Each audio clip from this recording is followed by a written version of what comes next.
Hello, everybody.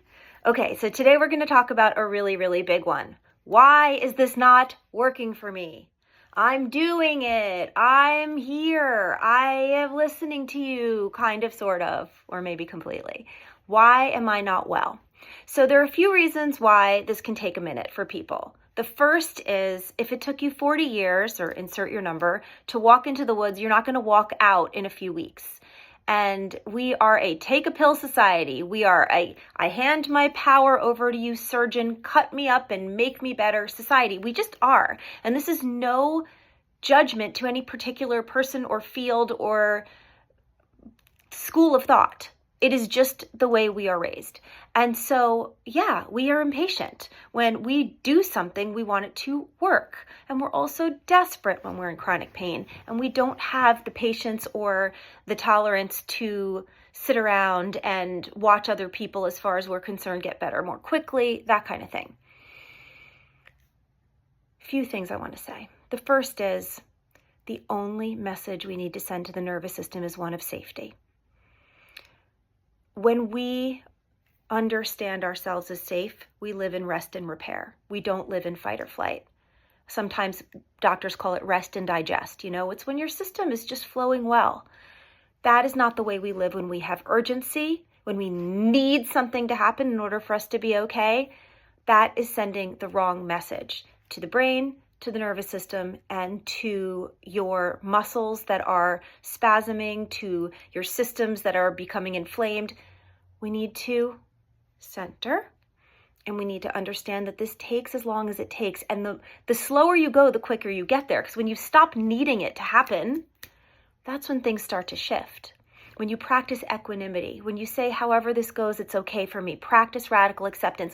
On my website, under the education tab, NicoleSachs.com, there is a mini retreat on JournalSpeak for radical acceptance.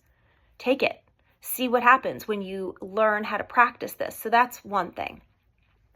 Another thing is consistency and ritual and doing the practice. Do you know how many people come to me and say, I know, Nicole, I have been with you guys in this JournalSpeak page for a year. I'm not better. What the hell?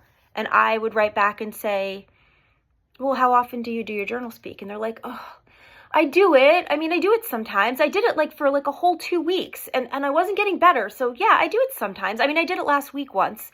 Now, I am not trying to make fun of anyone. I'm the worst. I resist my own work so much because I'm human.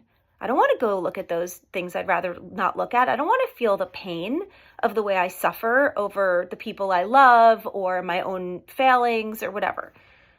But if we don't go into the darkest room and turn on the light, if we don't take the flashlight and look behind the stuffed animals at the monster in the closet, our nervous system is not going to go into rest and repair.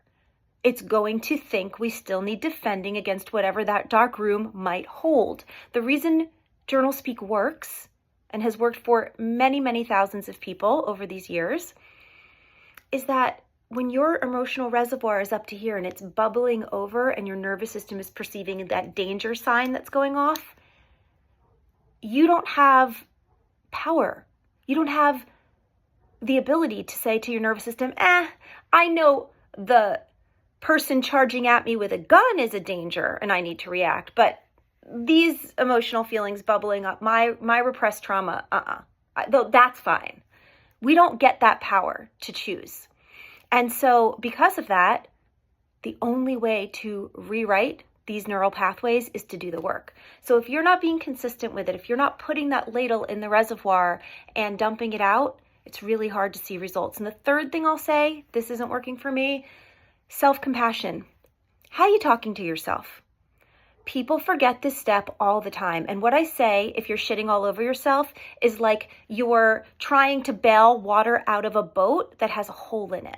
It's going to keep filling up. Why? Because you're doing all this work and you're practicing all these, different ways of living that are like the best way to live for you. You're following all the directions, but every time you slip up, every time you fall a little bit short, you're like, Jesus Christ, you're such a failure. Why can't you just...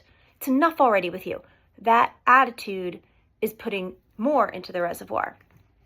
So if you can just kind of sit quietly and understand these things that we're saying, you will see a shift. Sometimes a shift comes after a real falling to your knees and surrender. All right, I cannot do it the way I was doing it anymore. I need to do something differently, and only you know what that different thing is for you. But hopefully this will give you a little path to understand how.